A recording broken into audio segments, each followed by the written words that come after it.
Hello, everyone. Welcome to the Pink Cloud Frequency. I am your host, Brianna Wynn. Thank you for tuning in to today's episode, which is all about motherhood and caregiving in general. Whether you're a parent, grandparent, step-parent, aunt, older sibling, or another important adult in a child's life, this episode is for you.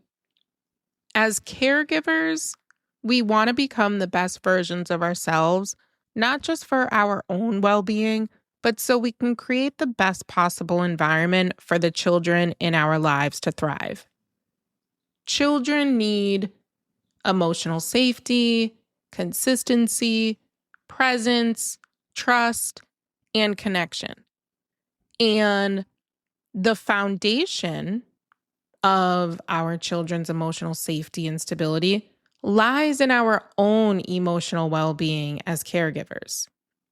It's on us to become more emotionally available, more regulated, more grounded, more responsive, and more present for the life that we're already living. But alcohol quietly interferes with all of those things. Caregiving is more an emotional responsibility than a physical one. And the thing with alcohol is that it reduces your emotional availability even when you are physically present, whether it's through irritability, mental exhaustion, impatience, checking out emotionally, overstimulation. When alcohol is involved, you have reduced capacity for connection. And I don't only mean during the hours in which you're intoxicated. I'm talking about 2 or 3 days from the last time you drank. When alcohol is in your system, it is harder to show up emotionally for yourself and for your children. This might look like distracted bedtime routines, rushing through conversations, counting down time for yourself after you put your kids to bed, being emotionally withdrawn, shorter patience thresholds.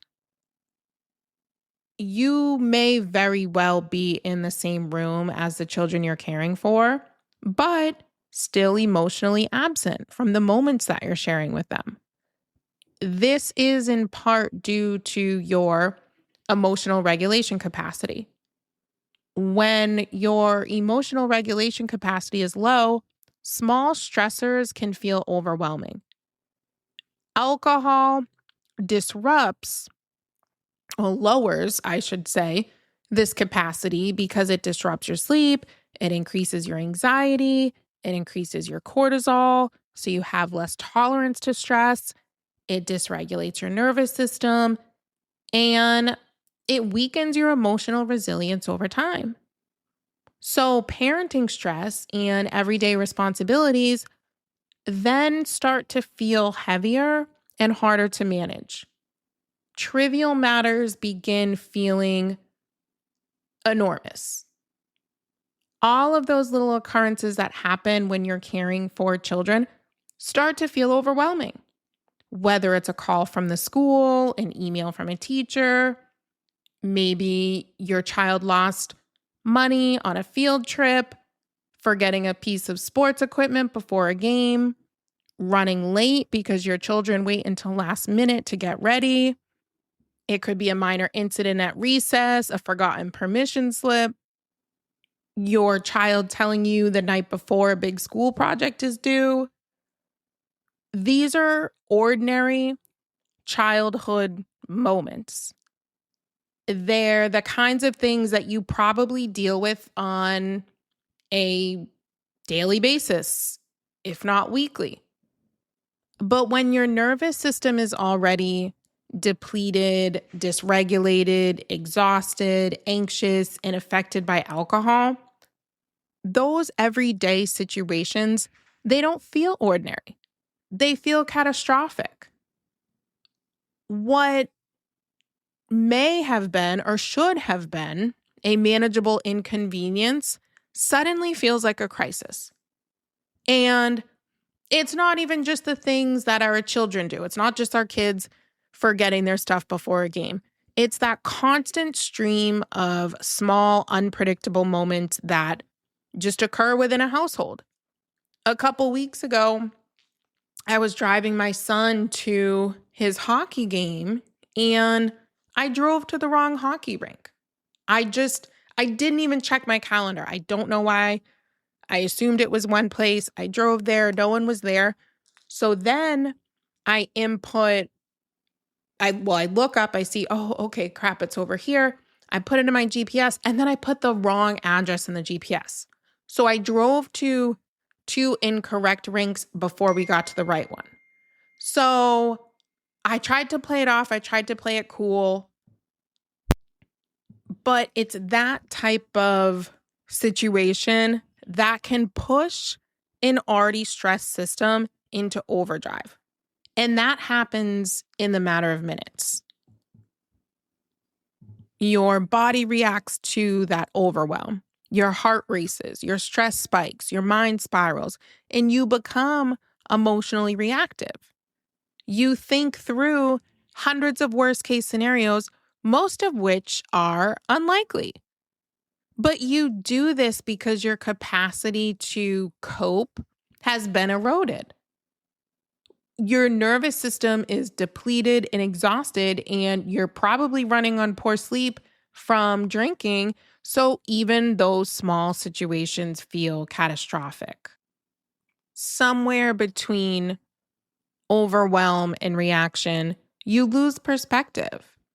You lose the ability to see situations for what they really are, which could just be a normal childhood mistake. Kids can be impulsive at times. It might be just a small inconvenience. And if it's a bigger problem, it's a problem that can be worked through nonetheless. But you lose the ability to see things for what they are. And you also lose the ability to view those moments as teachable opportunities. And that's what low emotional regulation capacity does. It reduces your ability to calmly process normal life stressors. In an alcohol-free life, your kids still have moments.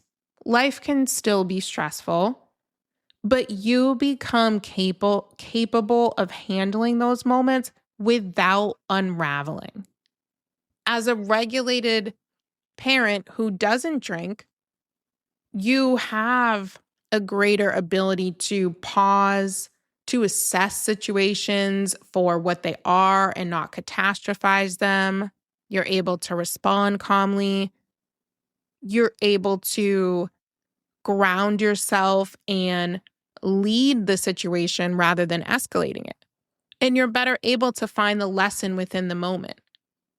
So when you respond appropriately and you repair difficult moments when necessary, not only does it build trust within yourself and your relationship with your children, but you also are able to move forward without carrying lingering frustration or guilt or emotional chaos long after the situation is done and over with.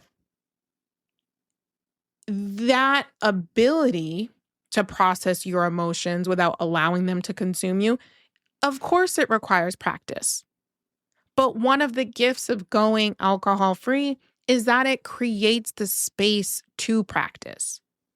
Instead of numbing, avoiding, and escaping difficult emotions, you begin learning how to experience them and process them better. You learn new coping strategies. You learn what peace feels like.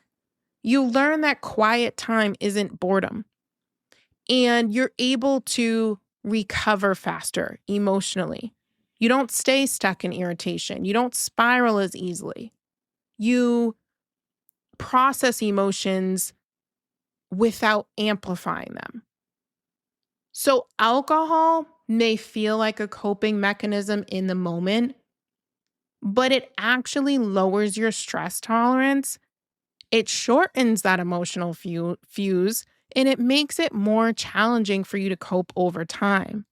And those effects spill over into your household, your parenting role, and the emotional environment that your children experience. And one of the places this becomes most noticeable is in your mornings, because motherhood already requires an enormous amount of emotional energy and patience and regulation before the day has even begun. But when your nervous system is depleted from alcohol, mornings start to feel chaotic before you even get up and out of bed. But in an alcohol-free life, mornings start to feel completely different. They're calmer, they're steadier, and they aren't so overwhelming. And I know we reference morning routines a lot on here, but that's because mornings are incredibly significant in setting the emotional tone for your entire day. When your day starts from a grounded place, instead of waking up and feeling behind, waking up feeling anxious, or trying to recover from the drinks you had the night before, you are able to give so much more of yourself to your life and to your children's lives. You're not immediately playing catch up emotionally or physically. When you wake up free from the effects of alcohol, you begin your day with routines that actually support you and regulate you. You might start with quiet time or meditation or movement, journaling, prayer, coffee, tea, hot lemon water, simply waking up without dread. That's going to set a calmer, more present, and more invested tone for your day. Those morning routines don't just help you feel better, but they change the energy you bring into your home and the energy you give off to your children. You're capable of responding thoughtfully to your children instead of reacting from exhaustion and overstimulation. So when everyone's getting ready in the morning, do your children have time to eat breakfast at home? Do they have time to find and put on their favorite outfit? Do you have time to pack their lunch and the snacks that they enjoy? Do you have time to have conversations about friends, teachers, school? Does the drive to school feel heavy and burdensome, or does it feel light and uplifting? Oftentimes, when you drink, you're running around feeling rushed and feeling pressure and creating this chaotic situation for yourself and for your children when there is really nothing actually truly significant that warrants that response. But you're just so used to opening up your eyes, feet hitting the ground, feeling anxious and trying to get your day started, and you're bringing that energy into your interactions with your children. So how you show up, particularly in the morning, affects the energy that everyone else is carrying into the day as well. And those little small moments matter because they help you become a more present and grounded mother throughout the rest of your day. And that's something I in particular cherish in my alcohol-free life, is just starting the day with positive, uplifting, calm, and steady energy. I can do that now because I give myself the time in the morning. Well, first and foremost, I get a great quality sleep So I'm rested and rejuvenated when I open my eyes. I'm not feeling anxious. I don't feel regret. I feel motivated, optimistic, energized, calm, grounded, and I'm able to start my day with that energy. I have quiet time with myself. I drink my coffee slowly and journal, walk a couple miles, get organized for the day, shower. And when you have that space to wake up slowly, wake up peacefully, not wake up sick or feeling heavy or anxious or have brain fog, now you're able to wake up your children calmly as well. I think back to my own childhood mornings, and when my brother and I were in high school, those mornings felt rushed and overstimulated, to say the least. My mom would yell up the stairs trying to wake us up so that she could get out of the house. She was, drop us off at school. She had to go to work. And I'm not even faulting her. She was doing what she had to do. She did the best she could. And we would just yell down and we would swear that we were awake, but we were really still laying in bed. So this isn't necessarily in reference to her parenting. It's just that I remember mornings feeling chaotic and stressful. And those high stress mornings affected the way that I went into school, how I felt going into school. So children are constantly absorbing the emotional energy around them, even when nothing is being said directly. Children feel what's going on within you before they even process your words. They learn how to regulate their emotions through your emotional state. So if you're rushed, overwhelmed, reactive, dysregulated, if you're constantly overstimulated, they're going to absorb that and they're going to mirror that stress. But when you're grounded and calm and steady, they feel safer emotionally. So this is not to say that things don't happen or won't happen that may send you into a little bit of a tailspin. It's not to say that you're going to become a perfectly calm parent. That's unrealistic. Just the other day, it was like 10:30 at night. I had my nephew sleeping over, and my son is on his PlayStation and he's screaming, playing a game. And I had to go in there and be like, tell him to be quiet, not in those same words. And the difference is though, it wasn't truly a big deal. I was annoyed, but I told him to stop. He looked at me and he smiled because he knew. And that was it. There wasn't any lingering frustration. I wasn't mean or nasty. Like, it's just like, it's shut this off, cut it out. We're trying to sleep, and that's it. And the moment's over. And it's as simple as that. So one of the biggest gifts of alcohol-free living is that you are capable of creating that steadiness, that safety, and you're able to do so consistently. And that emotional presence matters because childhood is built through all of those moments. The breakfast at home before school, the conversations in the car on the drive to sports practice, the bedtime routines, the ordinary evenings at home, the feeling children carry when they remember being around you. Because they're not going to remember every single detail of their childhood, but they're absolutely going to remember how they felt growing up, how you made them feel. And it's not simply what our children gain from our presence, but also what we gain. Because their childhood is happening for us too. The years move quickly.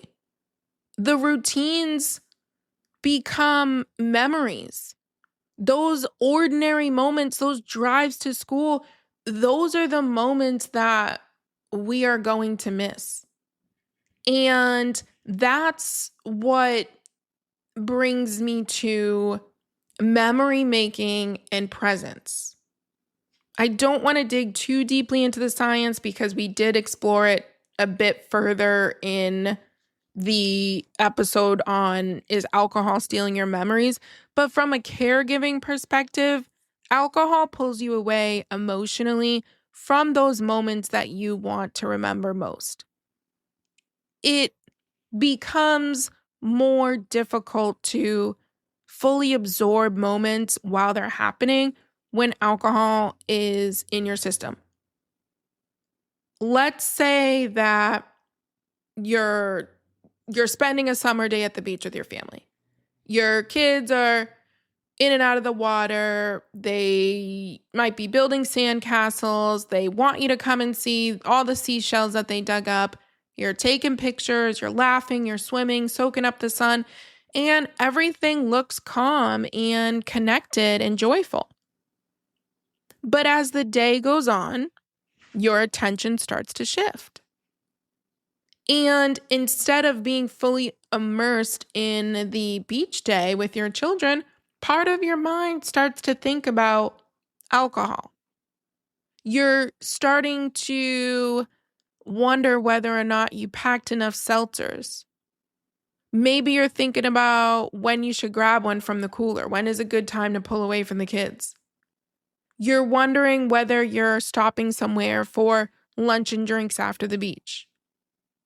You're thinking about your nighttime plans that include alcohol. And without realizing it, the day that you're having with your children, it stops being fully about that experience. And the emotional center of the day starts to revolve around alcohol instead. And that's what alcohol does. It competes for your mental attention. It competes with your own children for your presence, your energy, and your emotional availability. And the painful part is that these moments are supposed to become the foundation of your life and of your family's memories. But when alcohol is involved, you're only partially there for them. And even, let's say you do remember that one particular beach day, the memory may still feel fragmented and blurry and a bit disconnected, maybe even incomplete because alcohol interferes with your ability to encode memories. But one of the most beautiful parts of alcohol-free mothering is realizing you don't have to split your presence between your parenting and your next drink. You get to fully experience moments while they're happening.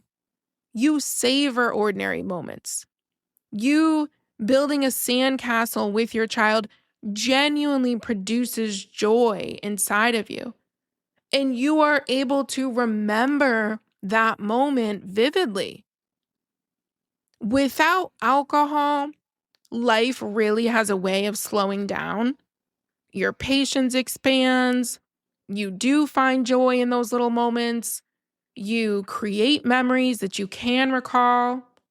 Your connections with your children feel deeper. Your routines with them are easier. And your role as a parent just becomes more manageable. And your home feels safer emotionally for your children. It's not that motherhood itself suddenly becomes effortless or stress-free or perfect, but you definitely do become more capable of meeting experiences fully and giving them the attention and energy that they deserve and acting accordingly. Now, rather than trying to find the shortest bedtime story, you read the book that your child wants to read regardless of how long it is. Rather than uh-huhing your way through conversations with your teenagers, you actually listen when they open up to you. You ask follow-up questions. You engage until the conversation comes to a meaningful conclusion. Your kids are able to trust you more in conversation when they know that you're not going to overreact. You're more apt to help with homework and help with school projects and help them look up information that they need. You are available for car rides no matter the day, no matter the time. You're patient through challenges and you're not flying off the handle anytime one little thing happens.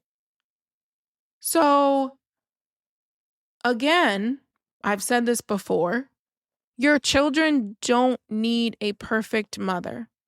They need a present one. They need you to be grounded and regulated and sit in difficult moments without trying to escape them. Becoming the kind of mother your children feel safe being fully themselves around, that takes emotional availability and presence. It takes the ability for you to see yourself fully and to be in tune with the areas that you can improve on. It's not about laughing or reflecting back on moments where you overreacted, because we don't get any redos and we only have so many opportunities. And your children remember how you made them feel. As a matter of fact, everyone remembers how you made them feel. It doesn't matter what you say, it's how you say the things that you say. You wouldn't want to be around an adult who has a low tolerance threshold, who has minimal patience, who's not engaged fully in conversation, who's rushing moments along. So why would your child want to be around a parent who's like that? So a lot of that awareness and patience and emotional regulation and the ability to live a low level stress life, that starts from being alcohol free and from showing up for yourself in the ways that you need to so that you can better show up for the children you're caring for. So for your reflection today, ask yourself, what changes in your child's world when you become more emotionally present within your own? If this episode resonated with you, please share it with a friend. Consider supporting the show, which helps more women like yourself find it, whether that's through a CashApp donation to TPC Frequency. You can click on the support link in the show notes. You can leave a 5-star written review or a 5-star rating. Any of those things would help. So thank you all so much. I will talk to you next Wednesday.